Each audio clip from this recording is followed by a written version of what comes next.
What's up, everybody? My name is Niall Shanahan, and I'm a teacher at Central Catholic High School in Lawrence, Massachusetts. And today, I'm coming to you to talk about our fourth Sunday in Lent. And specifically, I want to talk about John's Gospel and this idea of Jesus being the light of the world. Now, in John's Gospel, we find Jesus walking with the disciples down what we assume, busy street, and there's this guy begging at the end. Blind man. He's been blind since birth. And back in the day, it was thought, if you had some type of malady, especially since birth, that was God doing it to you, and there had to be a reason for it. So the apostles see this blind man and go to Jesus and say, Rabbi, who sinned? Was it this guy, or was it his parents, that this man was born blind? And Jesus looks at him and says, nah, it was neither of these. This man is the way he is, so that the work of God can be seen through him. And think about it.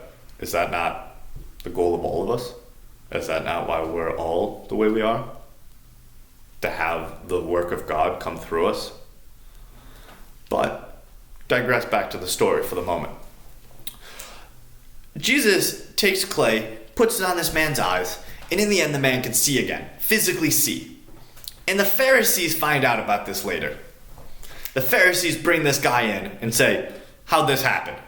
You were blind, and now you're standing in front of me seeing. How'd this happen? And the guy says, it was Jesus. Jesus cured me. And the Pharisees, they don't want to accept that.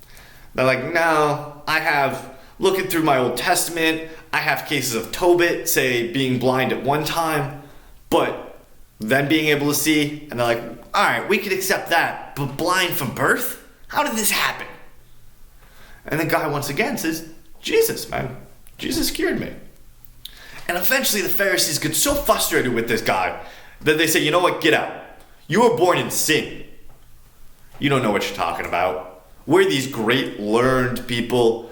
We spent our whole life reading about God, reading about Moses, reading and learning. You don't know anything. Get out. Born in sin. Get out. Now, how ironic is that? I mean, after all, who's actually born in sin? I was. You were. The Pharisees were. All of us were born in sin. All of us have original sin and have this tendency towards sin. And it takes Jesus as the light of the world to really open our eyes and help us to see the truth. And the irony in this story of how the blind man, the one man who couldn't physically see, at the end of the story, is the man who realizes Jesus is Messiah and Jesus is light of the world. And that all of these other people, for all their physical abilities and for all their senses, they still miss what's right in front of them. They're relying on their physical senses and missing what's right under their noses, which is the light of the world. Interesting. So, for this Lent, one of the things that I want us to kind of look at is to think, when have I relied on my physical senses too much? When have I relied on my reason too much? When have I sat there and been like, no, that wouldn't work. Let me do it this way. When in reality, we're being called to follow a different path. We're being called to understand and to go with it. So this Lent, try and think, how can I see what's truly important to me? How can I use less of these and more of this? With that, I wish you a wonderful Lent and a blessed Easter. Much love.